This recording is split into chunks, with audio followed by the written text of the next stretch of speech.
Hello and welcome to episode 33 of Slay. Only 2 episodes left after this one, and then that story's all done, son. That story's all done. Let me get you caught up on the story so far, and then we're going to start spilling a lot of blood.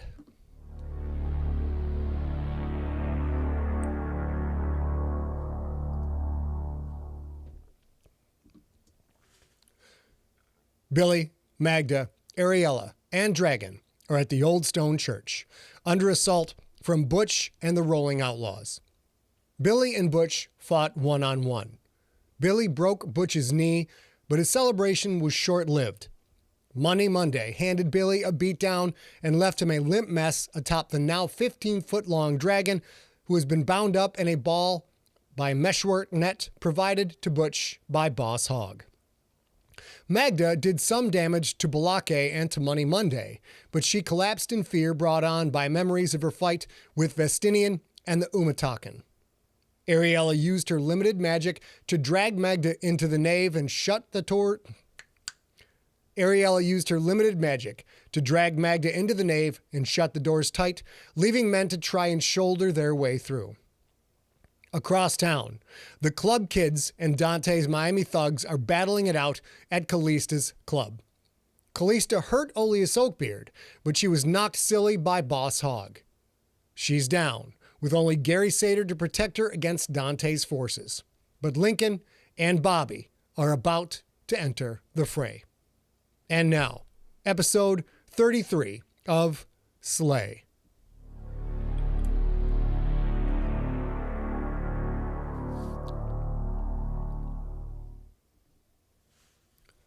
Boom, boom, boom. In a definitive rhythm now, shoulders slamming against the nave doors. Wood rattled and cracked. It wouldn't be long. Get me something to lean on. Still groggy from Money Monday's crushing blows, Billy heard the pain and anger in Butch's words. Billy leaned his weight on the bound dragon, pretending to cry, using his body to shield his actions. He couldn't get his pointer fingertip to slide. Hold on a second. Let's try that again. Here we go. He couldn't get the tip of his pointer finger to slide between the taut gold wire and Dragon's unforgiving scales. Boom, boom, boom. A low growl burbled in Dragon's throat. Not words that Billy could understand, but emotions flaring like a torch in the darkness. Get me out of this net, best pal, and I will take care of everything. Billy pushed harder. The wire dug into his skin. He pushed harder still. Something seemed to give. His fingertip suddenly slid beneath the wire. Billy saw the blood before he felt the pain. The wire had stripped away a slice of skin from just under the top of his finger down past the second knuckle. When the pain did hit, Billy clenched his jaw, fought to keep from screaming. Boom, boom, boom. Dragon's soft, gurgling sound grew more urgent. Don't stop now, best pal.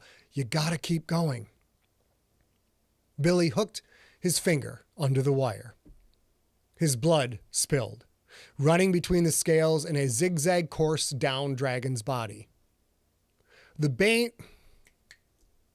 pain Billy had felt until now seemed like nothing. He had just flayed his own finger.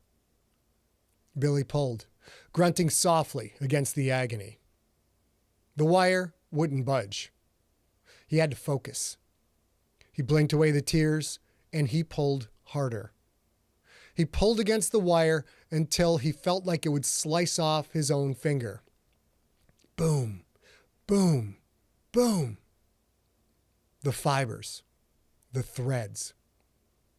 He saw them again, a cavalcade of tiny colors shimmering like balled-up plastic wrap. He had to pull with that finger and with his mind. A dangle of snot dripped from his nose, but he didn't care. Billy imagined the strand's meshwork splitting, fissuring, and he pulled harder still. The wire finally broke with a dull thwop of snapping twine. Billy had done it. How? He didn't know. Dragon wiggled. She was still too tightly bound to even lurch against the golden net. She gurgled faster, keeping the sound so low that Billy didn't hear it as much as he felt it against his chest, his stomach, and thigh, the parts of him that were pressed against Dragon. One strand, clearly, wasn't enough. "Someone give me a gun," Butch said. "I'm gonna kill that little motherfucker." "They're still too hot," Money Monday said. "Then get me a brick, a shovel, a rock, a fucking wooden stake if you can find it. Get it now." Boom, boom, boom. Billy saw something. Where the black scales met, there was the slightest divot beneath the wire. Wincing against the coming pain, he pushed his index finger down hard against the divot, gritted his teeth, and drove his fingertip beneath the skin-slicing metal wire. Boom, boom, boom.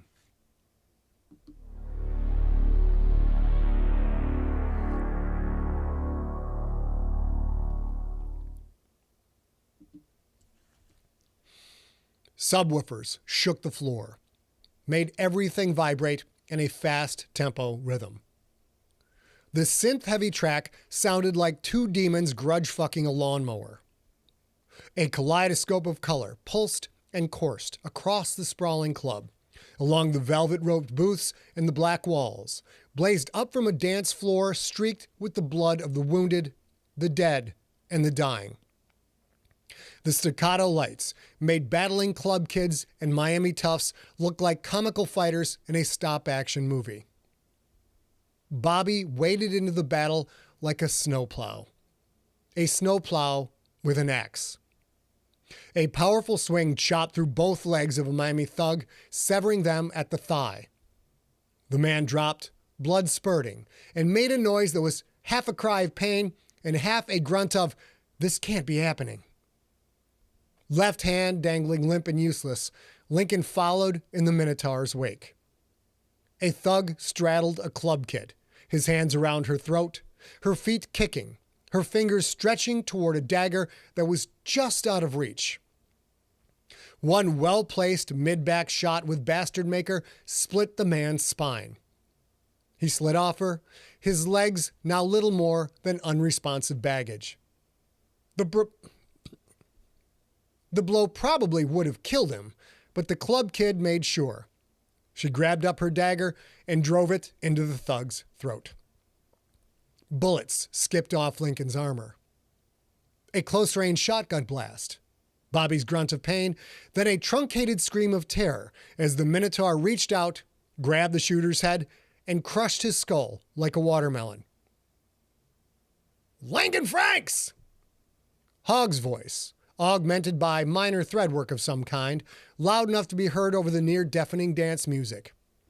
"That you behind that soon-to-be-dead Brahma bull? Maybe you should, maybe you should head home. I had my local talent, led by a man named Butch, follow your little bee from his grandmother's place." Could Billy have been dumb enough to try and see his grandma? Fuck a duck. Yeah, he could have been that stupid. When Lincoln had gone to her place, Butch's men had been watching it. "You're full of shit, Hawg!" Lincoln turned away from a thug who opened up with a pistol. Bullets pinged off Lincoln's armored back. He finished the turn, throwing Bastard Maker in an end-over-end blur. The blade chunked deep into the man's sternum, dropping him. "Totally full of shit!" "While that may be true in general, it ain't now," Hawg said. "Being the polite sort that I am, I told my fellas to follow Little B, and once he got to wherever it is he was going, to keep him company. You might want to get back home before my fellas do something bad to him, and to anyone else who might be at your place. If you leave here right now, I say right now, I promise my fellas won't kill them all." Hawg wanted to cull Lincoln from the battle. The Boar man likely didn't see that Lincoln was using only one arm, that he was a dim shadow of his normal fighting form. "Lincoln, they're going after my mistress!" Bobby changed course, heading for the near edge of the pulsating dance floor, where lie the toppled throne and Gary Sater, trident in hand, standing over a groggy, red leather-clad Callista. "I'll take the one, you take the other," Bobby said. Over the flashing carnage, Lincoln saw Boss Hogg's two sunglasses sporting sycophants, one with dark skin, one with a wraparound scorpion tattoo on his neck. They strode onto the dance floor's far edge. They walked quickly toward Gary and Callista, slashing their scimitars down at any club kid in their way. Above the black-clad men flew the four crattlebats, their iridescence electrified by the lights, their double wings gleaming like mirrors. Lincoln ripped his hatchet free of the dying man's chest and ran after Bobby. The four crattlebats broke away from Hogg's men and flew at the Minotaur, shimmering streaks that closed in fast. Bobby caught the first in midair, whipped it against the blade of his axe, lopping off its head just as the other three cut at him with their long talons. Lincoln was there an instant later, slicing a crattlebat in half with Bastard Maker. Bobby backhanded another, sending the long, thin creature tumbling through the air. The last crattlebat, disengaged, flew back toward Oleus and Hawg. Bobby bled from a dozen cuts, his blood spilling to the glowing, pulsating dance floor, mixing with that of the dozen bodies scattered here and there. Fewer club kids now, the few still moving down on the floor, badly wounded. Same for the Miami Toughs. The pawns of this chess match had all fallen. The scorpion-tatted sidekick slashed his scimitar at Gary Sater, who blocked it with his trident. The other sidekick drove his blade at Callista, who awkwardly rolled clear before the scimitar's edge took a chunk out of the dance floor, knocking out the light of that square and turning it dark.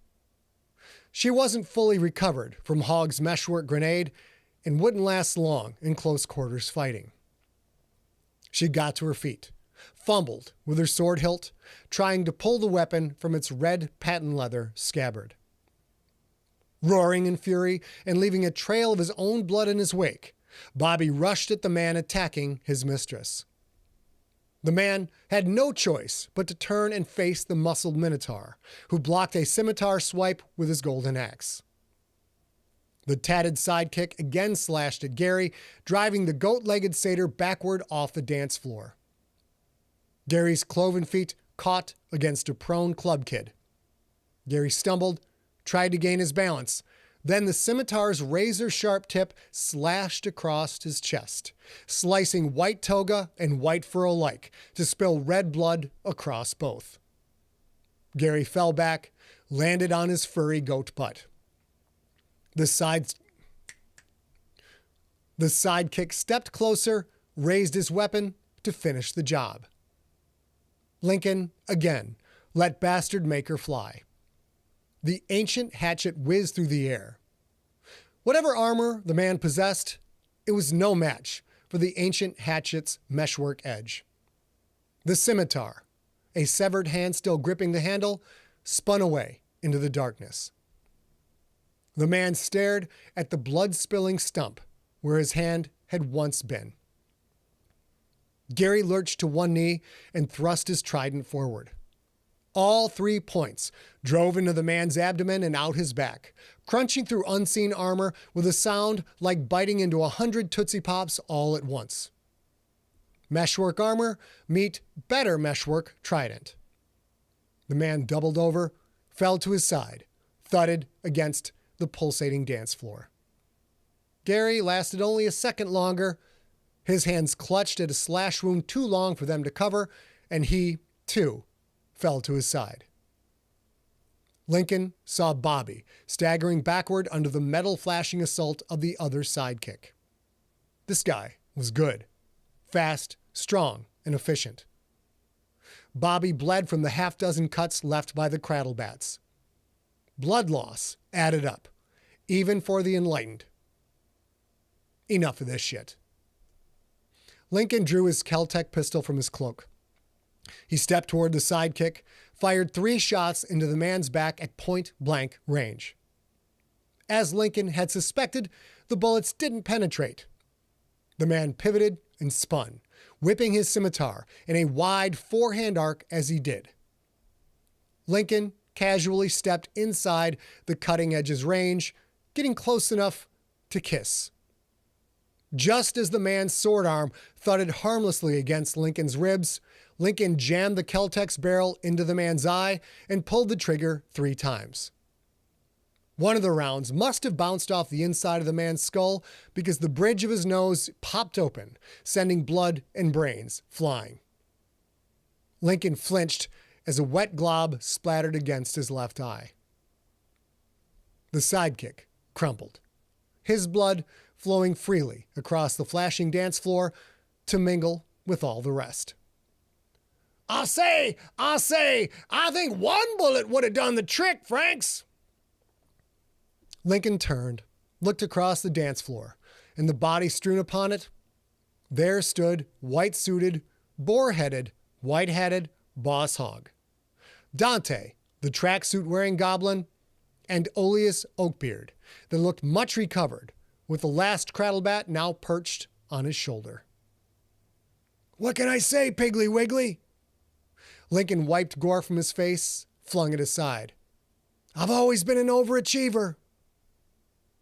He needed to reload the pistol, but he couldn't, not with his ruined left arm. He turned the damaged shoulder away, gave the pistol an Old West flourishing spin, and slid it back inside his cloak.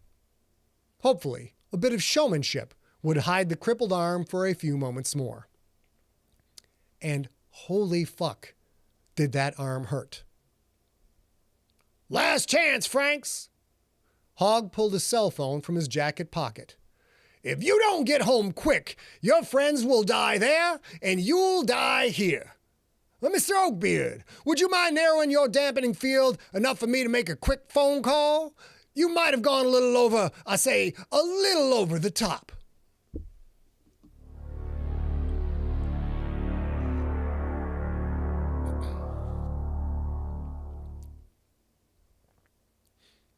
Boom, boom, boom.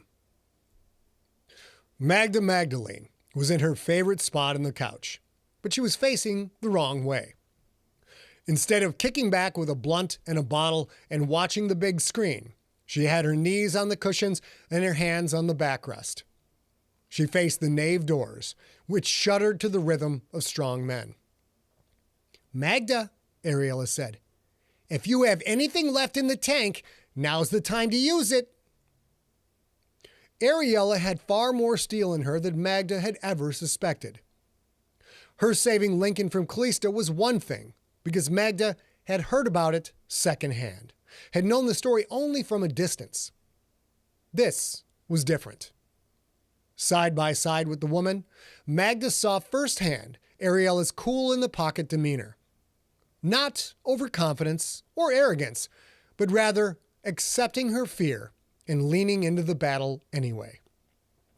Which made her better than Magda. I can't, Magda said. I just can't. Boom, boom, boom. Tough luck, Ariella said. I did what I could. This last bit of mesh only has room for one. She reached to the back of her neck, felt for a particular link on her gaudy necklace.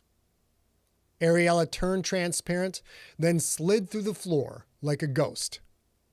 Boom, boom, crack. The nave doors slammed inward and 3 men toppled through, their momentum carrying them inside. They scrambled to their feet. They weren't demons anymore, but the crippling memory of the Umatakan would not release its hold on Magda's muscles, on her very breathing. She blinked. Only once, she thought, and then the men were on her. dragging her out of the nave and into the vestibule. She saw Billy there, hunched chest down, atop a blood-streaked, still-bound dragon. She saw a half-dozen gangbangers, including the one with the big 5 head, his lips split, bloody, and puffy from the blow she had given him with her bow staff. And she saw Butch, throttled agony and full pedal rage etched across his face. His left arm around the thick dude Magda had hit upside the head with that same staff. The thick dude had a lump the size of a candy bar in his temple and a cut oozing with congealed blood on his chin. Butch's left knee was bent so his foot hung in the air behind him.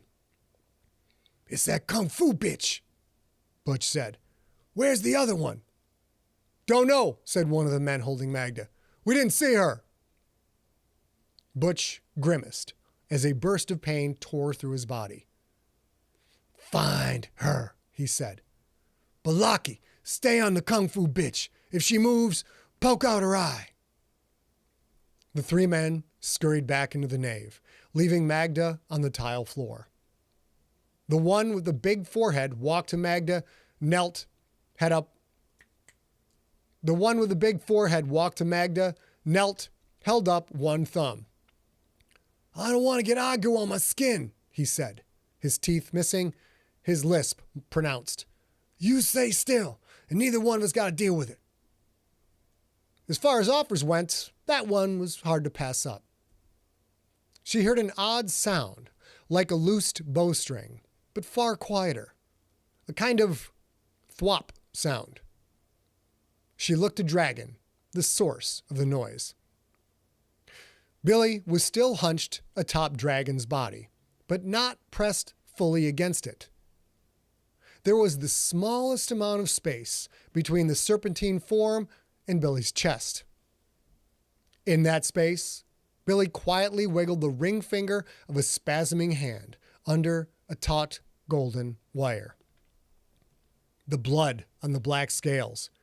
It wasn't Dragon's. It was Billy's. From Billy's fingers. Fingers that were horribly sliced. One that even looked skinned, exposed muscle gleaming wetly.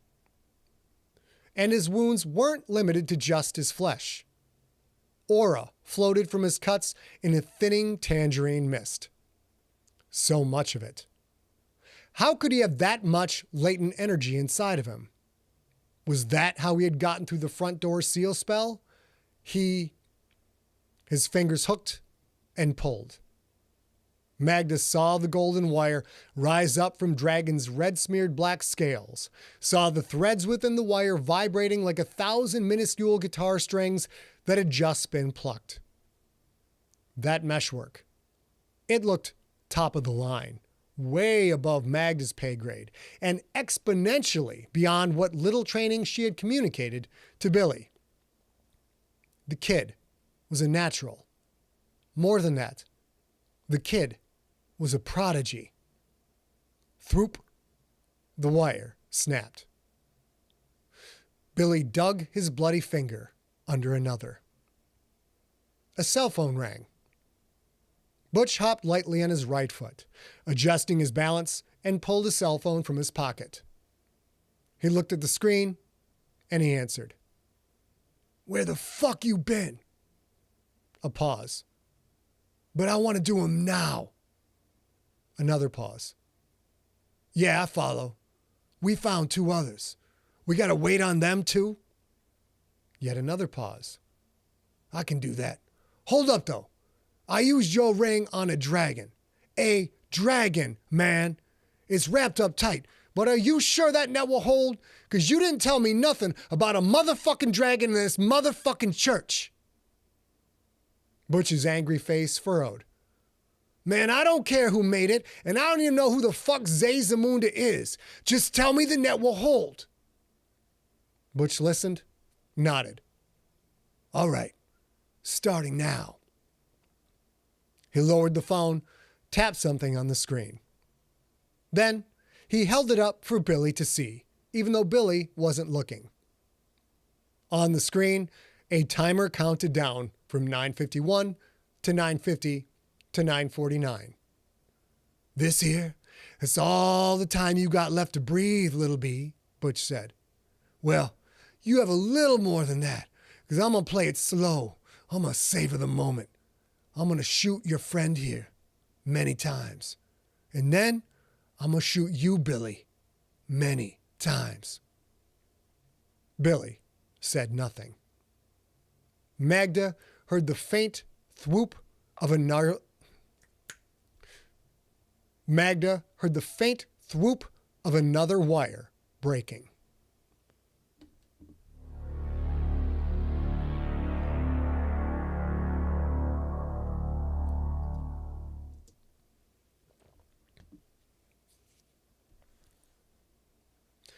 Say just one more second, Franks, Hawg said. Gotta send a little text. Lincoln watched Hawg tap the screen, then slide the phone back inside his jacket. The club lights played off the blazing white fabric of his suit were almost... The club lights playing off the blazing white fabric of his suit were almost blinding. Now I told my fella 10 minutes, then start shooting, Hawg said. A resourceful guy like you, Franks, you can probably figure out a way to get there before all your friends are dead, right? Oh, that's right, and your protector, all tied up in a Zazamunda net of ain't moving a fucking inch. Lincoln had underestimated Hawg.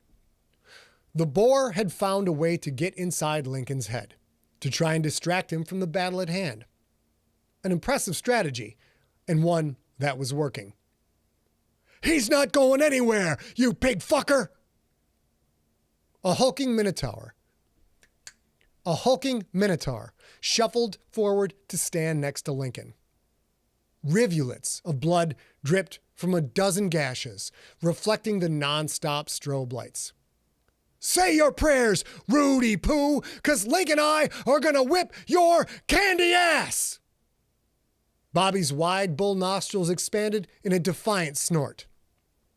Then, his head tipped forward, slowly, followed by the rest of him.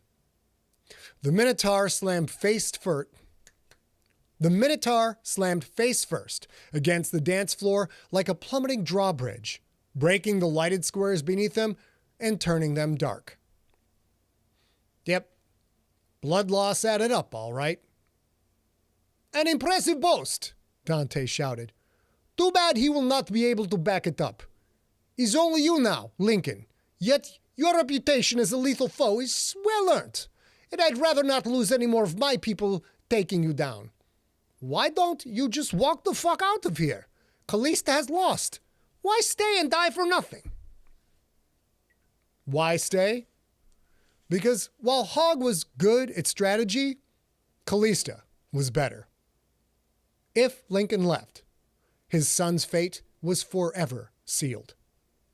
Billy, Magda, and Ariella were in danger, but they would have to handle it themselves. A red patent leather scabbard spun through the air in a lazy arc. It landed in the center of the dance floor, bounced once, came to rest against the decapitated body of a club kid. I'll tell you why he's staying, Dante. Callista limped forward, her left leg more dragging than walking. She held a long, thin sword in her right hand. Ruby fire sizzled from her left palm. Because I ordered him to kill you, and this time, my pet Rixator is going to deliver.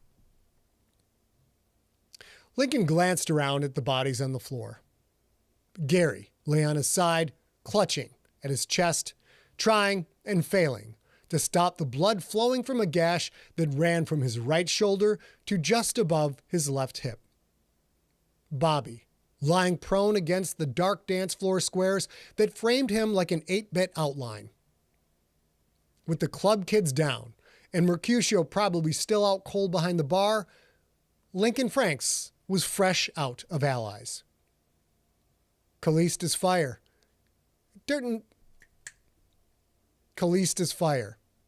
It didn't burn as brightly as it had before. She was weak. and so was Lincoln. Nothing he could do about that now. Nothing but fight. 3-on-2 is for pussies, he said. Let's you and I square off, Hawg. What do you say? Shit, do that again, sorry. 3-on-2 is for pussies, he said. Let's you and I square off. What do you say, Hawg? Would you like a shot at the title? Maybe Hawg thought he was Billy Badass enough to kill Lincoln up close and personal. Hawg would not be the first to try. Many had sought to make their rep by putting Lincoln's head on a spike. Hawg's big boar lips curled back, the white of his teeth joining that of his tusks. He was laughing. I say, Mama didn't raise no fool, he said. This little piggy will kindly decline your offer. Oh well, it had been worth a try. Coward, Callista said, her voice heavy with exhaustion. Very well. Me and my champion against you, Dante, and your pair of fools. 3-on-2 it shall be. Let's finish this. Oops. Screwed that up. I'm going to do it live edit while you watch.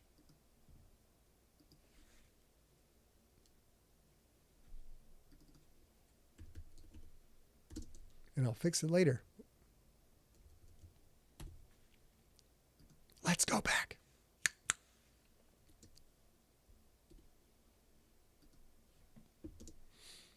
Coward, Callista said, her voice heavy with exhaustion. Very well. Me and my champion against you, Dante, and your druid. 3-on-2 it shall be. Let's finish this. Dante grinned wide, exposing his own pointed teeth. Why only 3-on-2? He said, when we can have so many more join the fun. From the passage that led to the club's entrance came a line of men. More Miami tough guys. 8 of them, all armed to the teeth. The men spread out behind Dante, Oleus, and Hawg. Dante had kept a force in reserve. Very smart. Technology is a wonderful thing, Hawg said. All the help you could need just a text away. You still got about 5 minutes, Franks. Shake your ass on out of here while you still can. It was too late for that. A druid, a goblin, a bounty hunter, a craddlebat, and 8 hitters against a 1-armed Lincoln and a sorceress who barely had enough strength to stand on her own 2 feet. Shitty odds. But he would find a way to win. He had to. Or little Sam was screwed. Callista, too bad you don't have any real music in this place, Lincoln said. He reached into the space within his between cloak, found Tizona's familiar, well-worn hilt. Like Metallica. He drew the sword, held it before him. The spinning, flashing, pulsing club lights blazed off of 3 feet of polished steel.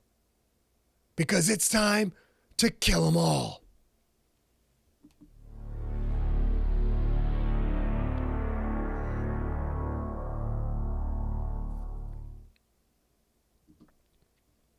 That was episode 33 of Slay. Come back next week for episode 34. It's the climax. Oh, yeah. And then episode 35 will round out whoever survives in the story. Talk to you soon. There we go. A few mistakes. What are you going to do? Baby girl, come on up.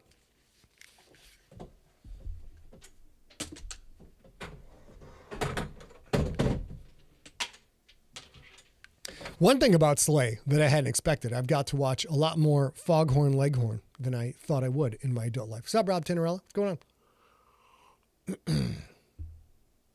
What are you saying, Danny Baker? Let's find out here.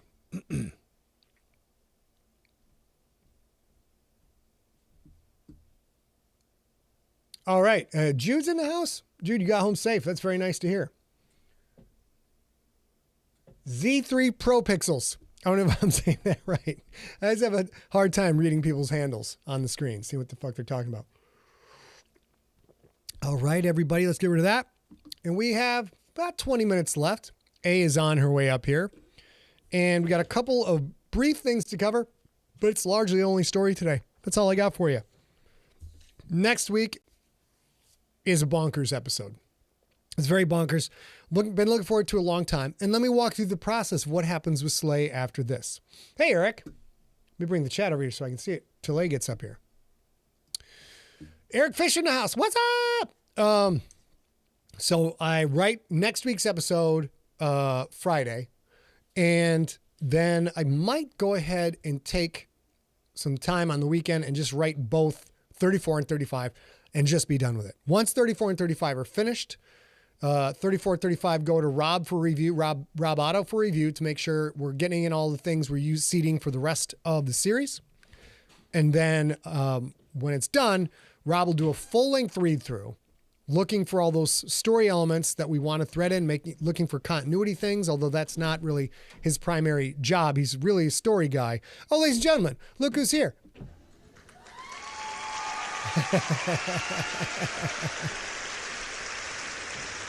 Thanks, doll. And this week I actually remember turning the microphone. Check that out. But I did forget to take the condom off it. This is I don't know if you can see this. You can't see it. Got a microphone condom. I'll show you the condom, though. Because you know what? Who doesn't want to see a used condom? What's happening? That's a microphone condom, everybody. It's a microphone condom. Show, you guys. It's a family show. It's a family show. So, we're over here. The lights gave me, I told you guys the lights gave me fits. Everything was exactly the same as it was the week before. I'm going to adjust that in software, babe, so you don't change anything. So I will talk to you all while I go through the process. So once I get 34, 35, after Rob reviews those, then he is going to do a whole read through of the whole thing. And let's get the gain up a little bit. That's good enough. We're going to do that right there. Perfect. Good enough. And then it goes to Big John Viscara. Big John Viscara will then do a detailed continuity read-through, which is what one of John's many specialties is, being able to keep an enormous amount of made-up facts in his head and refer to them and take notes and keep track of everything. And then he will send Rob and I a list of things that are screwed up in the story and let us know what, like, you guys need this. If you're going to, what you want to happen in book 3, you're going to need this, that kind of a thing. Then we do that. And then what happens after that? After John finishes his review. Oh, then then Steve Rickyberg gets that. I make those edits in the manuscript. Give that did that fall off again, babe? Yeah. Hold on, let me turn this off. Thanks. I gotta get that fixed. Sorry, technical difficulties. What would a show be without technical difficulties? I'll do it live! Leave that where it is. Unless you need room for your computer, then get rid of it. Okay. Okay, we're back. Then, John Lashinsky, you were the best. I knew I loved you. Then the story, the manuscript, final manuscript, goes to Steve Rickyberg, who's going to listen to all the episodes that we have done so far, done them live. He's going to figure out what we need to punch in. Like, Scott, you changed this, and I've already got several edits within the manuscript from having gone back and retcon stuff that we need to fix. He'll send me a big list of audio punch-ins. Director A will sit with me while I'm doing these recordings, and we'll get everything punched in. Steve will edit those punch-ins in, and then the book will be out in print, ebook, and audiobook on Amazon and on Audible. And we are super pumped. It is the first new book we've had in a while. We think it'll be out possibly in December, taking a wild guess, and because we need to give room for Shakedown, book 1 of the Crypt series, which is out October 3rd from Athon Books. And we really, even if we finish Slay really quick, we definitely don't want to step on Athon's toes because they hopefully have a lot of book marketing planned for us. That's what's going on. Yep. And we can't talk about that yet, but we'll talk about that soon. There's a handful of marketing going on for Crypt, any new book, of course. But I can tell you one thing. It seems like we haven't really talked too much about it, but to be quite clear, Scott and I are going to be at DragonCon. Scott, he's on a handful of panels. He's a guest. He's listed on the website, all the things. If you are a DragonCon faithful know that Scott is doing more author things specifically because we came to Dragon Con because Athon asked us to. And so it's book marketing that starts there. So we definitely know that. And I need to tell you guys, all the Dragon Con faithful, there's no one for the junkies this year. And that's okay. Like, they tried real hard to help us, but just because, we've been gone a handful of years, things have changed over the years. So that is not on the list for this year. But if we continue to go back to Dragon Con, they assured us that with a little more time for planning, we can certainly do that if we want. Let me answer Colm's question. Colm Kelly in the chat from Facebook asks, are you doing signings of the book or a pre-order for signed copies? All right, now this is interesting because let me go back to me. I'm still fabulous. For Shakedown, book 1 of the Crypt 5-book series, there are you're going to be able to order hardcover or paperback. And we don't know what we're going to do for autographed copies yet. We'll probably try and work with Mysterious Galaxy in San Diego and see if they can handle the orders and order them wholesale. I don't know how it's going to work. We're going to try it so I can do a personal inscription on those books. We'll figure that out. For Slay, we haven't even started to talk about it yet, but I imagine we could follow a similar procedure. You think, Ann? So it depends. We will sort of broaden that question a little bit. For Slay, for Crypt, there's definitely books, physical books, 3 books coming out. We'll figure that out, but we understand the need for signing. And we love to work with Mysterious Galaxy. They're very good to us. They're great folks. And so that will be coming soon because that's kind of in like 5 weeks, 6 weeks, 6 weeks maybe. Something like that, yeah. And then holy shit, really? Secondarily, yeah, it's 6 weeks? It's the middle of August. We're 6 weeks out from fucking Shakedown? I think so. Holy deserves the crowd Holy shit, noise. you guys. That deserves the crowd noise. No.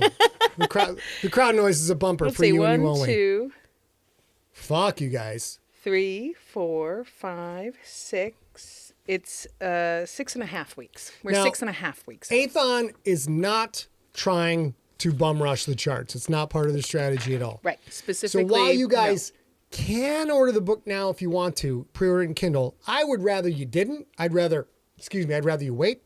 And we'll try and do something day of and just have some fun with it and see how well we do. Now, it won't be the concentrated effort we had with Ancestor back in the day or Alive or all those things. Hey, in Mike. Ancestor, we hit #1 in sci-fi, #1 horror on Amazon. Alive, we hit #1 on the New York Times bestseller list, all due to efforts of you wonderful, lovely people. So, we've done really well with the bum rush the charts. It doesn't really fit into Athon's strategy at the time, but we'll still try and do it and have a little bit of fun with it. So just and I'll what's tell you up. a little bit more about that because Athon is such an interesting, wonderful company to work for because they are sort of focusing on their strength, so to speak, and they are digital books. I mean, there'll be tree books too, but their main focus is digital distribution of books. So for them, there is no benefit to pre-ordering because it's a one-click, you get it right away on the day. Mm-hmm. And that's part of the reason. They're like, hey, Scott said like, our community, our Scott Sigler community can do this. And they were like, that's awesome and that's fine, but that's different than how we do things.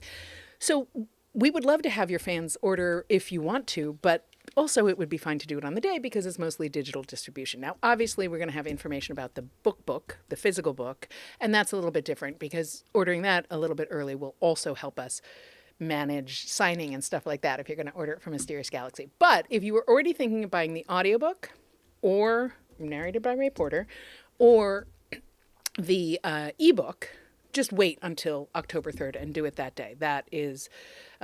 they're great to us. They've been wonderful to work with. We're so looking forward to actually physically hanging out with them at Dragon Con. And that's the way they want to do it. But that's why we're asking you. All right. Before we forget, let me get through the rest of the stuff we have. So episode 34 is coming up next week. That's the end of the story. So if you have friends, you want to turn on the story, they'll be able to listen to all 33 episodes before 34 and then finish up live in 34, which might be a lot of fun. So share the wealth. If you know junkies who have been waiting till the whole thing is complete to listen to it. Now is the time in case they want to be there live to experience the end of this story and hear it at the same time as the first people in the world will ever hear it. The only people besides Rob and I, because A doesn't even know how the story goes at this point. So Rob, because it's not Rob's the finished. only guy who gets to read it before I broadcast it live. So now is the time to have people binge it and get through the whole thing. And if you are one of the people who come in the second half of the episode because you don't want to hear the story, you want to hear it all at once, now's the time. Start pounding those episodes. Just pound them. Just pound them. And then that's up. And then episode 35 is important to the story, but more of an epilogue. It's a good one. It will set up books 2, 3, 4, and 5. There's a whole lot going on in the epilogue. The Q&A episodes come after that. So the first Q&A episode will be on September 6th, a Wednesday just like this. You'll be able to tune in live, hear me answer questions. So if you have any questions that you want to ask about the story, you want to email those to info@emptyset.com. A fields all those. Yeah, and I and don't see them until the day of. So if you don't know this, I think most of you who are here probably know this, but Scott prefers not to see the question, hear or see or read the questions before the show. And Scott always has the right. I don't think you've ever invoked it. But the deal is he doesn't like to look at them beforehand because he wants you guys to have his natural response to it new. But he's always allowed to say like, I can't reveal that. Oh, I guess you have done that. Like, you just do it with a little vim and vigor. Yeah. So that will still happen. Sean, Mike, there's a bunch of you who have sent questions in, and I appreciate it. If you guys have questions about Crypt, if you have questions about Slay, if you have questions about anything in the Siglerverse, if you've never heard a Q&A, which I think probably most of you have, they're always spoiler heavy, and you can ask about anything. What we're going to do this time is we're going to bunch... we do 2 Q&A episodes now because there's so many questions that come in. The first one will be all Slay related. So if you send in a question that's about something else in the Siglerverse, don't worry that we didn't get to it the first time because there's so many questions about Slay. That's probably the whole session. Right. And then the second one will be more generalized questions about everything else. Okay. Just answering a chat question here. Mary Garrett says, so we can get all the way. Still trying to figure chat. I've only been doing this for 4 years now, guys. Mary Garrett, yep. Correct, Mary Garrett. Colm Kelly, I like your style, sir. I like your style. He said in the Facebook chat room, what's this or shit, eh? There's no or with the Siglerverse. We get it all. I won't lie. We're talking to Athon, and Athon's a new dance partner. And they're a young group of people, and they pay a lot of attention to the mathematics of the business. They understand the sci-fi audience. They understand the military sci-fi audience, and they understand the algorithm. They do a lot of things that, frankly, a couple old fucks like me and A just don't. Did that motherfucker just call me old? Yes. That we just don't. Not only are we not good at learning it, we don't want to learn it. We would rather sit around and get high and watch Justified at night instead of. Is that what we're doing tonight? Oh yeah. Instead of working 14, 15-hour days, now we work 10-hour, 12-hour days, and we get that free time. It's good. So these guys know what they're doing, and we start talking to them, and we need a hardcover and paperback option. Like we don't usually do that. I mean, we put that up eventually. I'm like, this has to be up. This has to be up for the fan base. The junkies will want, some of the junkies will want print, ebook, audio. They'll want everything. That's true. Yeah. So we are working with them to make sure it's all available to you to order the week of the book's release. So you guys will get everything. We'll figure out the autographing thing eventually. Yep. Worst case I'm scenario. working on that already with Serious Athon. Galaxy? With Athon? Yeah. And, Worst case scenario is we can't hook up anything. We order it and it gets signed before it gets shipped to you. You get it. We always have the option. Anything you want signed, you can send it to us with a postage paid return label. We'll sign it and send it right back to you. So if you want to do that, hopefully we'll have a way to sign it before you get it. That's the plan. That's the hope. There's 2 options if you obtain a book that is unsigned and you would like it signed, or you obtain a book that's signed but not personalized. The first one is what he said, where you can send it to us. How that works is you start by emailing info@emptyset. And I say that all the time. That's the best way to do anything with the 2 of us, old farts. Oh, two wise farts. Rob Tinnerell informed me. We don't say what we say. We're very wise. We're very wise. But wise farts makes no sense at all. I feel I've always been very wise. Yes, Jason Brown, absolutely. If you want it signed by a we get that request. 100%. Okay. 100%. Listen, that's totally true. I'll totally sign it.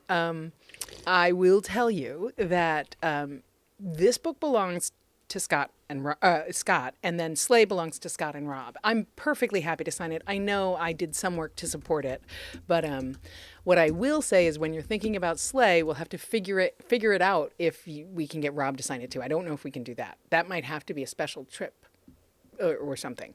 But the other option, which is sometimes a safer option, and if Rosa, if you're out there, I finally found the book plates, and I'm gonna have him sign one for you, as requested. Anyhow, we have book plates, and if you want to buy the book, Amazon is always going to have the cheapest price because they are huge and can undercut and whatever, and there's sales and they discount on purpose. And just everybody always asks if Amazon discounts a book or some other retailer discounts a book, and we don't do it, we still get the contracted payment. Like they are using that as marketing and they're taking the hit. So don't worry about that. You buy it wherever makes sense to you. Ooh, sometimes good question times by are tough. Vaughn.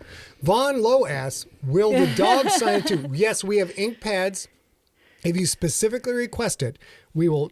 The dogs will be fucking terrified. But you know what? We've done it a couple times, yeah. We will put their little paws on an ink pad, put the paw on the paper of your book, and then we will wipe off the ink pad and we will give them a treat. And you will get a signed book signed by either one of us and two dogs, whatever the fuck you want. It's fine. Yeah. It's fine. But we're working on that. We'll have information very soon about that for the crypt. And of course, we're just at the beginning, as Scott mentioned, just at the beginning of formulating how Slay, the story you've been hearing for the last handful of months, becomes a product in the marketplace. What's up, man? What's up? All right. Couple of things to cover. Hey, Chris. Back to Maine. Iceberg's Party. Every month, first Saturday of every month. Wait a minute. September 2nd. I don't think it will, actually. Oh, is that right? I think that's Dragon Con. Steve, let me know. Yeah, Steve, you want to run it live from Dragon Con, you can. I don't think we're doing that. This is your show. Turn that shit off. Yeah. Turn that goddamn shit off. Who put that fucking sign up? I'm going to say. Someone's getting fired. Someone's getting fired. Is it wrong? God damn it. What sign, Steve? What are you talking about? I don't know what you're talking about. Yes, second Saturday. So what the second Saturday? Yeah, so we've done that once or twice before for other reasons. Oh, I thought it was the first Saturday. It is always the first Saturday, but the first Saturday, Steve will be at Dragon Con with us. Then we won't discuss it. So he's going to shift to the second Saturday, and I think I have to correct that in Facebook. Steve, can you text me? I'll text myself. I would also like to point out that we frequently push the SMS list. This is the new thing that all the social media savvy kids are doing. And we being some wise, savvy social media kids, if you text SIGTEXT to 855-955-5095, you get alerts for live streams, for episode postings sometimes, for new books, all the information. But we just passed, last week we were at $6.99, 69 plus 9. Now this morning when I sent it, we were at 701. So over 700 people signed up for our list. It's great. You guys are all fantastic. And I don't know what else to tell you. I can't, I can only compliment you so goddamn much. So fuck you, go buy Shakedown. Thank you. So what else is on our list? We got some time. We don't have much time because that was a long episode. So you said there's one more content episode left? Episode 34 of Slay is basically, that'll be the end of the book. And then the chapter after that will be the epilogue. So anything that's going to happen is going to happen in 34. In 35, Rob and I have many special treats. I mean, the treats are so good. It's like cuppage. It's like cuppage treats. It's real good stuff. You don't want to be rude. You got to, if you're going to be polite, it's a lot of cuppage. So is there one more episode or is there two? Two more episodes. Okay. There's two more episodes. That was the question about I'm just cuppage. saying, if you have to rearrange your schedule because you don't want to get spoiled, you want to hear something live, next week, you're going to want to be here Wednesday at 6 p.m. Pacific time, 9 p.m. Eastern time. Schedule it. So there's two more story episodes. Abby says, Free Dragon in episode 34. I'm saying nothing. I'm not saying a little girl's going to get free, but you know what? You know what she is? You know what Dragon is? Lucky. She's a good girl. She's a good girl. Girl. Yeah. All dragons are good girls. Such a good girl. So we have 2 more story episodes. Then there are 2 Q&A episodes after that. But as soon as the story is done, the thing that Scott talked about at the that's beginning right. of this, where you we will go into production with this, and Rob will do his thing, and then John will do his thing, and Steve will do his thing, and then we're hoping to get it out as fast as we can, because it's a fun, sassy story, and it's been really, really, I think, fun. It's been fun for me. I hope it's been fun for you guys, but it's been really fun for me to watch Scott like have fun. And I'm not saying that he doesn't like his job or anything like that, but I take things very seriously. He takes though. things very seriously. He also, like, Crypt needed, because it was Crypt Book 1, it needed a whole bunch of, like, I know it sounds like you guys know exactly what the Crypt is, but there was world building that needed building, and there was situational things that needed situationing and things like that. So it was a much harder book to get all the way to production. Slay is not that. And what we're hoping is, we've already checked with Steve once, and Steve blessed at least some of this audio that is the live read. Steve said the quality, we don't need to re-record the whole thing. That's what he said. But how that normally works, in case you guys care, I know we're almost out of time, but once principal recording is done, Steve and I work together. It's one of my favorite parts of my job. Steve and I work together. Steve does work. He makes this beautiful spreadsheet that's like, I don't like this. You have to fix this. I think this is, maybe check this, all that stuff. And he breaks it up for podcasting, which I guess this time is maybe already done. But then he creates a punch-in list. I make sure Scott does the punch-ins, and then I listen to Steve's edit just like a novice listener, like you guys do when you get the audiobook, because I know I listen to a ton of audiobooks, and ours have had hiccups and mistakes and stuff. A lot of books have that, but we try to listen straight through to get a lot of that stuff out. We have multiple people listen to it straight through and try and, when we find those errors and they are fixable, we fix them, period. Yeah, for sure. And so hopefully we can do all of that and kind of get another something into the marketplace kind of around Christmas time, because you guys are going on road trips probably. You're taking car rides probably. Maybe you want to listen, you know. And I love that, Jason Brown, you said, no pressure, Steve Rickyberg. I'm honestly saying it's a pleasure to do that part of the book production. You know. Because Steve's great to work with, and it's super fun. I think we have to tell him the rules, the empty set rules. If there are any mistakes in the book, Steve Rickyberg gets, shot. He gets shot. He does wear a bulletproof vest, and that has helped him in the past, but you never know. You never know when someone's going to land that shot, buddy. So you never know. This book ends in 2 weeks. Then there's 2 weeks of Q&A, and then I think we're going to go back to something novel that we have not done before on the podcast. Do you want to tell them what it is? Sure. We are going to podcast live, just like this. You all right? My belly's making a lot of noise. Dude, don't you know you should just blame that on your husband? Just, come on. Let's get you with the program.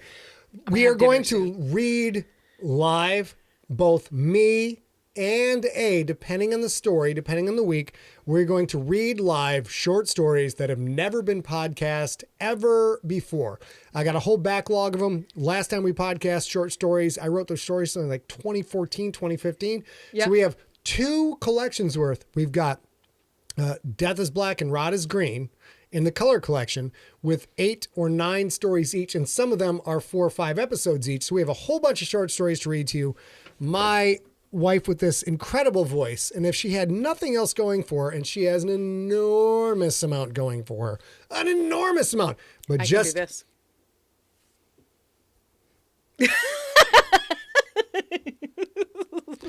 if she had nothing else going for her but this voice, I would probably still be madly in love with her. So she's going to get to read. I'm going to get to read. We're starting to ramp. We're in the process of like a test run, I think, of ramping up, getting back on the mic, recording stuff. This will be very fun. So there'll be some weeks where you won't have to look at my big bald head. You can look at this pretty face instead. And then I'm just going to say there's going to be a lot more interruptions when he goes like, I'm going to be like this. I think you'll do fine. I think you just got to relax. You got to relax. Steve, though, I want to tell Steve, because I know he's watching. I am doing some practice stuff. I'm reading things for something we can't talk about yet. Other stories right now to kind of get in the groove, so that hopefully I'm not terrible. And by the time I'm reading, I think I will be actively recording a live. Scott and Steve and I decided that we're going to re-record the first 2 books, because if you have not listened to the Generations trilogy, there's a little bit of disconnect because we changed narrators for the 3rd book to me because we had to make a business decision and we weren't getting feedback, we weren't getting responses. But that is a justifiable bummer. It is. I hate it too when I'm listening to a series and in book 5 the narrator changes. It's a bummer. So we're going to fix it. So I'm going to do some practice so that hopefully I'm not. We've got a cool thing we'll tell you about some other time. A cool thing with like low pressure practice for A to get back. And keep in mind, A's already recorded 3 audiobooks for Random House. Mm-hmm. So this is not a newbie thing. She knows what the fuck she is doing, and she's done a bunch. College with radio commercials. Paid for with that voice. Paid for college radio commercials, and has done a bunch of short stories for Podcastle and what was the other one? I read short stories for Casey Alexander, 2 books. Those are novels. Read one of those. What's the famous short story? I'm drawing a blank on the short story podcast that came out about the same time. Pseudopod? Pseudopod. Yeah. So A just sort of needs to get back into the rhythm of things, get back at it. So we'll hopefully be able to share the fun things she is recording in the next couple of weeks, and we'll go from there. And I know we're a little past time, but I want to say, I know I have today. I caught up on a lot of emails. My brother, who's in the chat room, my brother is Jude Stenson in the chat room, and he was just out here for a handful of days. He showed for a week. He showed up a week ago Tuesday, and then left. Unfortunately, went back home. I'm glad to see he landed safe, though. Yeah. And then he went back home yesterday evening, and it was just delightful. And poor Scott has had to deal with me today. Can you give me the big screen? Sure, babe. And I just want to say this because this is a weird artifact of the last handful of years where we had no choice, but we had to stay by ourselves. And then now things sort of are normal, but sort of are not. And there's that new surge and all that stuff. Scott's had to deal with me all day today, kind of being bummed out. Oh, I know. It's so bummed sad. out that my brother's gone home because he was so much fun to hang out with. And that's a joy. It's a real joy for me. And so I just wanted to mention, one, I want to say I love you, Jude. I'm so glad that we got to spend at least the last handful of days a lot together. I'm sorry I told you I was stoned 10,000 times. This is a tell for me. When I am stoned, I say, I think I'm stoned about 100 times. And I say, in any session. I know about 100 times. And I'll say that Jude leaving this time hit me really hard because it was so fun to hang out with him and it was so comforting. And that's the point I wanted to make. Like, I love you. I'm glad you came out, Jude. But the reason I'm bringing it up in this context is to say, if you guys have that same thing where you haven't seen family or you haven't been able to hang out for the last couple of years or whatever, like, it's like soul serving. It's recovery. It's nice. It's good to like feel like your old self again. And that's what happened in the last handful of days with my brother. And I just wanted to say, if you can reach out and do that, you should. It's very interesting because I got to see my brother a couple months ago when we go to Sheboygan with Rob. When was that? July. And once me and my brother and I parted ways and I went back home, all I could think of was, I wish I could have just, crop dusted him one more time. Just one more time. Okay, we didn't do that. Just to walk by him at the party and just let it go. Or, if you clench up just right and let it go at the right time, it's just an SBD. And then he looks around, you can see him looking around the stink face. And I'm like, that's my love for you, bro. That's my love for you. Thankfully, my brother does not have a crop dusting, nor do I have a crop dusting need. Yeah. But it was just brilliant and wonderful. Vaughn, not to tell tales out of school, but yes, A's voice is the perfect voice for bedtime stories for kids. And I would like to point out that I am a child at heart. So A's voice at bedtime is it's a heartwarming, wholesome thing. It's what it is. So I'll say, I thought it was really wonderful. And I have seen Jude after the pandemic, but this time Jen, it was just cast crop dust, Jen. Just do it around. Your mom will know. But this time it was a little bit sort of past the oh my God, we have to see each other one more time moment. And it was just like old times and it was just really fun. And the only thing missing was my sister-in-law, I think. I've mentioned on this podcast that my mother, the last time both my brother and my gorgeous sister-in-law were out in California, my mother discovered dominoes. And we played dominoes this time too. And I just had such a great time. And so if some of you are like able to maybe make a plan to see people you haven't seen in the last few years or whatever, it was wonderful for me. So I suggest you do it. The older we get, the better it is to see people we haven't seen in a long time. Because of course, there will come a time before you even know it when the options to see those people will be limited to video and photos and we did that, and their OnlyFans channel. I mean, those are forever. So you can always go back and watch their OnlyFans channel, and you know what? It's like being in the room with them. It really is, and it's very special. And Mr. Happy, I cannot speak for Stella. I cannot speak for Stella, but I'm pretty sure Stella will make an exception for you. Stella is a niece dog, and she comes 3 days a week to hang out here. So. Sespresso, let's finish. Sespresso's question said immediately, can I throw money at your chest and torso if you will give me the print version of Death is Black and Rod is Green? The answer is, don't die yet. Stay alive, and we will sell to you. We're working on it. A's working on it. We got a pilot program set up for one of our books to go as a only print on demand paperback. And it's something you guys have already been exposed to, but we won't tell you what it is. And then once that is proven, hopefully what we're able to do, the reason we're doing this is because postage anywhere outside of the US and Canada is double the price of the fucking book. And we want to cater to our fans across the world. So we will eventually, within a couple of years, be able to give you all the short story collections in print. And we're talking about it. So here's the thing. You guys, if you're still here with us after 7 o'clock, you're true fans. I am trying to decide. I think we are going to just publish all the books that are digital only as themselves. But I thought about doing an omnibus edition of some of the short story collections. I think I'm just going to print them. But if you guys have opinions, feel free to send any opinions to info@emptyset, what you'd prefer, what you're missing, what you'd like, if there's a book that you don't have yet that you want. Chris, my mother discovered the game of dominoes. She thought, when I first suggested it, I was like, I can bring dominoes up. And she was like, dominoes, who plays bones? Like, she thought that we were back alley gambling or something. Like, I don't know. Come on, Papa needs some new shoes. Exactly. But I was like, it's a totally great game. And then my brother and my sister-in-law were like, yeah, no, it's totally fun. We've played dominoes for decades. And my mother is an absolute addict with dominoes. And it's so fun. So we got to do that. All right, we're going to finish up with one last thing from the chat room.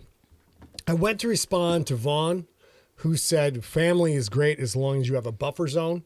And I responded to say, yes, family is great, a buffer zone and a time limit. But as I'm typing it, I wrote, yes, family is great, a bugger zone. And I was like, whoa. Not that. I'm glad I caught that before I sent it, because that's going to get me banned on Facebook. If I'm talking about a family bugger zone, that's not a good thing. I don't care who you are. It's not a good thing. Sean Dyer on Facebook in the chat room asked, I think I need an estimate of the sort of the size of the short story collections. And that's a great question. This is the reason I'm waffling. Because you know they go between like... Because Big Papa's brings a lot of size to the yard, is what I'm saying. Yeah. Yes, but they books sort are of... too big. These are short story collections, though. His short stories are also too big, bigger than they asked for. Yeah, thank you. Sorry, I'm supposed to make less girthy dick jokes on this show, and I'm working on it. But she lets a couple slide through every now and then. So to be fair, I think the shortest short story collection is probably about 60,000 words, and the biggest short story collection is probably coming in 90-ish, 90,000 words-ish, maybe 100,000 words, depending. Some of the short story collections have a novella, a Hunter Hunterson's novella in them. So that's it. I think mostly they're vaguely 80,000 words, but some are a little bigger and some are a little shorter. And a million years ago, when Kickstarter was a new thing. Author Mur Lafferty, who we love, put out, she had short story collections. It was called the Heaven series, and she put them out, and they were very skinny books, but she still put them out individually. And so I'm thinking, even if it's like, the spine is maybe a half an inch, or that's probably okay. Yeah, right? should be fine. Yeah. And my hope is, which doesn't exist right now, so don't get excited. My hope is, if we start doing those print on demand, eventually we'll be able to also give you an option to buy a slipcase for all the books. Yeah. Because that's one of the things that Heaven was some a of good these podcast. some of these print on demand printers are I don't want to be banned. are doing. They're trying to figure out how you make a slipcase and things like that. Tin Man, very good point. Very good point. Shit ahead. Oh, last thing to say is the reason we're exploring print on demand is because if it's printed in Europe, it's printed in Australia, it's printed in New Zealand by an automatic machine, then those lovely, lovely humans don't have to pay for shipping, and they can buy more of my stuff, and I can own more souls across the fucking planet, which is the goal. And I think we got to do something about this lighting too. All of a sudden the shadows up. What happened to the lighting? What went crazy? Maybe we gotta bring Christopher Yeah, I was going to say, well, we have a dear friend who is a internationally renowned lighting designer. When it comes to lighting, he's a big deal. He's a very big deal. deal. He's currently, I think, where is he? I don't know, somewhere in Europe. Oh, is he? Yeah. Is he doing lighting in Europe? Yeah, you know I want what? to say it's not He's the Netherlands. big in Denmark. He is big in Denmark. maybe it's Norway, maybe it's Finland, but he's amazing. And Vaughn, that was well done. very That's 10 much experience like, points for Vaughn. That's wonderful. I can't repeat it, but that was very good. Very much like Scott. So he's a multi-talent. He's a musician. He's a lighting designer. He's a lot of things. So maybe we have him come over and tell us what we need. So the last thing I will say. Okay, this chat room is so chaotic. You guys are so dirty. Why are you so dirty on my show? I'm trying to do a wholesome, clean show. It's a clean-ass show, goddammit. And you guys are making all these dirty comments about black holes and girth and all this other shit. I don't understand it. Sean Dyer, thank you so much. This is the information I'm looking for. Jen, you get a pass. Vaguely speaking, 150 pages. That's good info. Thank you for that. And I think we may end up probably, if it's kind of a vague Agreed, thing, we may Paul do Collins. that. Yeah. Yeah. I should run for president. I've tried to run for president the past 3 elections, and someone, we won't say who, has said that that's a bad idea. Also, I would like to point out, I mean, I'm not naming names or pointing fingers, but I've been trying to start my own online religion for about 12.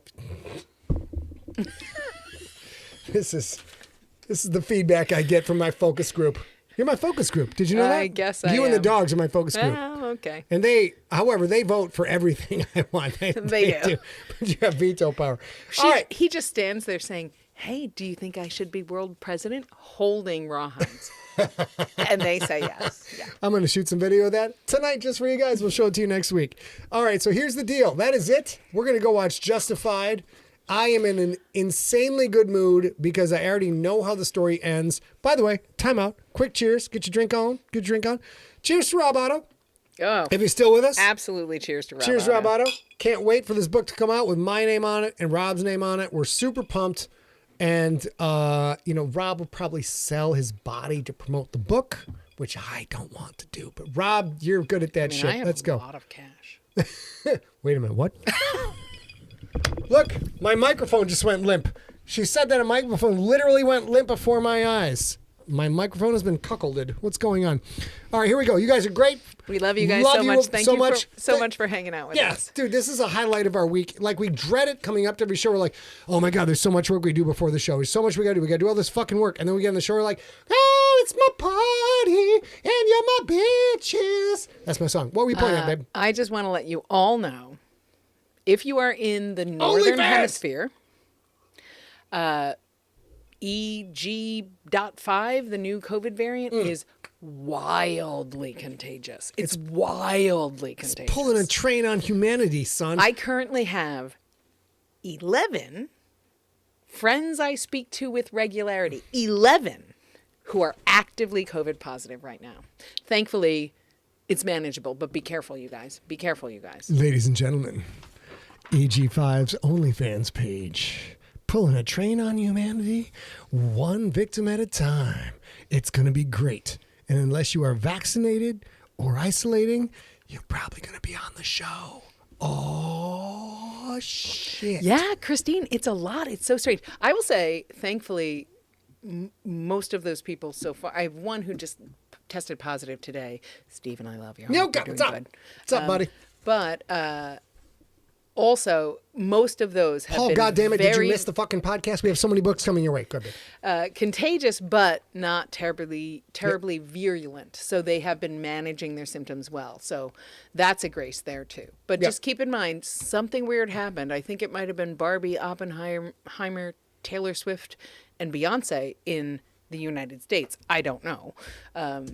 But just be careful, protect your fam, test if you're feeling poorly so that you can isolate so that you don't have to have it run through your whole house. Yes. And now I'm going to go hang out with my amazing, gorgeous wife, and you guys go do whatever you want to do. Hang out. We're going to watch a little Tim the Elephant. Want to see my Tim the Elephant walk? Yeah, I do. I don't know if we can. Hold on. The show's over. You can go unless you want to wait and watch for this bullshit. I want to wait and watch. Oh, shit. I'm not sure what's happening. You guys just stay. I don't know if I can do this on the camera, but I borrowed my cousin's Showtime hat. Oh, Lord. Cousin's Showtime. Let's see if I can do this. Let's see. Hold on. Oh, that's not bad. That's not bad, actually. Although, I will also say... I'm not skinny enough to do his fucking shit. He is like a He's rail, so skinny. that guy. Like He's a so fucking skinny. rail. Yeah. All right, that's it. We love you so much. You guys are fantastic. We'll see you next Wednesday. Oh, sorry I took off my hat and showed I'm bald. It's unfortunate. All right, ready? Yeah. Okay, next Wednesday, August 23rd, Slay Part 34 for the climax of the story. Oh, yeah. It's going to be... It is something you have all been waiting for most of the season. I'll tell you that right now. And until then, we want you to stay smart. We absolutely need you to stay science. And for the love of science, stay informed and subscribe Stay safe, you guys. to the Infections OnlyFans page. You will appreciate it, and so will they. And now I say to you all, good day, sir.